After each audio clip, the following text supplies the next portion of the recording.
Voo. I still can't believe what I saw at my friend Tolu's wedding last weekend. It felt like something out of a movie.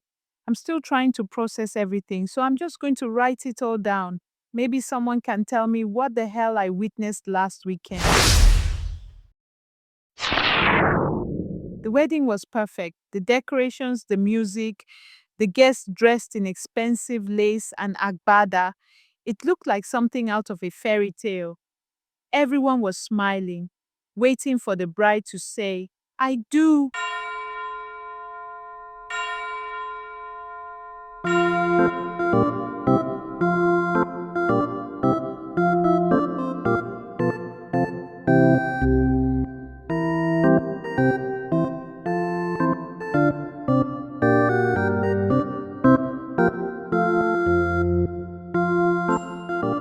Then Tolu did something no one expected.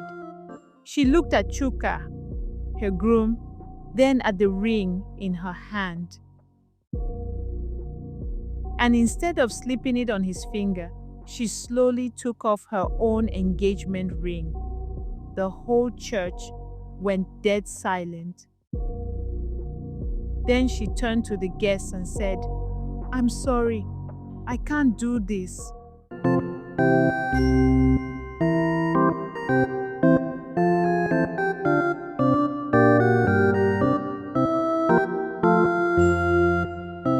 And just like that, she walked away.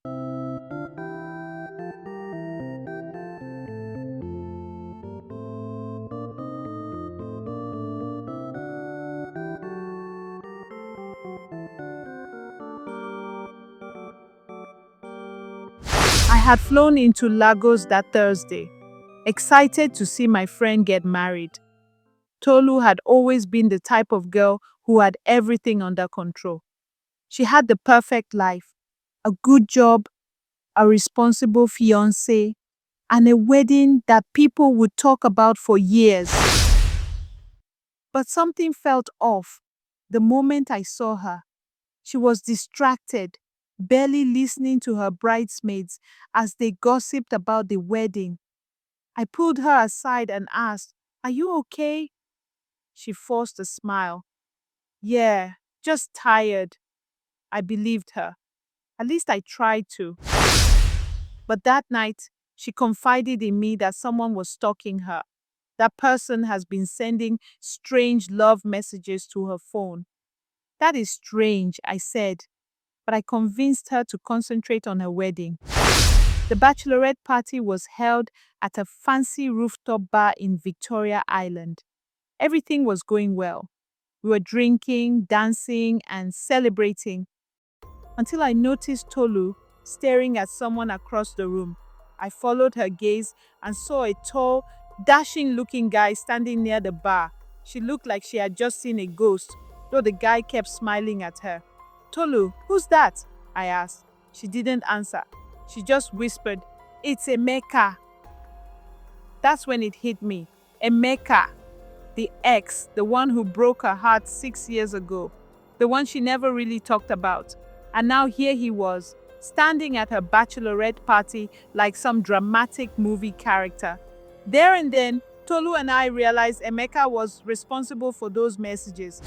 I don't know what excuse Tolu gave to leave the party, but she met up with Emeka that night. She later told me everything. They sat in a small cafe, away from the wedding madness. I never stopped thinking about you, he had told her. I made a mistake, Tolu. I shouldn't have left. Tolu, being the soft woman she is, laughed bitterly. 6 years, Emeka. You left for 6 years. He looked at her. I traveled abroad to better our lives, and I knew you wouldn't support my trip. That was why I did not tell you. I have made it for us, Emeka said to her. I just got back. But when I heard you were getting married, I had to see you. That's when he asked the question that broke her. Do you love him? And for the first time since their engagement, Tolu did not answer that. And I knew why. Emeka's return. I said earlier that Tolu was good at some things, but one thing that she falls short of is love. She loves blindly. I stayed awake trying to convince her to completely delete Emeka from her life for her own good. This was a guy who abandoned her and disappeared into thin air, only to appear on the night of her wedding with a cock and bull story of making money abroad. From what Tolu told me about him, I knew Emeka was bad news. But Tolu, his appearance changed her instantly. But Chuka was too busy to notice. Who would blame him? He thought his wife-to-be was stressed out because of the wedding wahala, and I couldn't say anything. The morning of the wedding was chaos, as expected.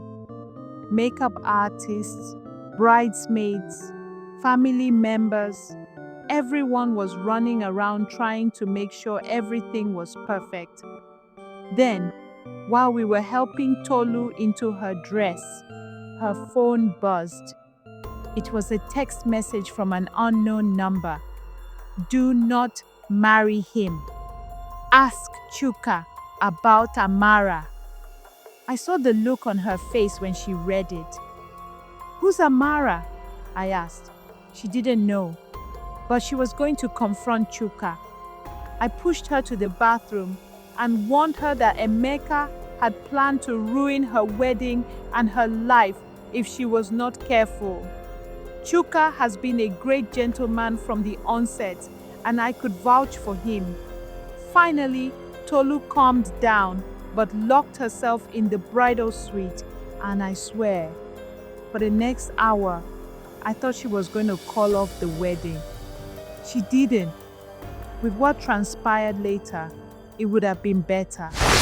When she walked down that aisle, she looked like a queen. Not nervous, not shaken, just calm. I thought she had heeded my advice, but then she did what no one expected. She took off her engagement ring, apologized, and left. Chuka stood there, humiliated, as guests whispered and gasped. His parents looked furious. His best-that man looked like he wanted to disappear. And Tolu?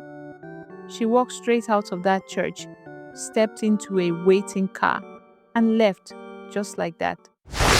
This is the 5th day, and I have not set my eyes on Tolu. She called me and her family to say she is fine and will be coming home soon. I knew she was with Emeka, and I feared she had made the greatest mistake of her life. But life can be very funny. You never know. As for Chuka, I pray he gets over this and moves on with his life because, honestly, my friend Tolu does not deserve him.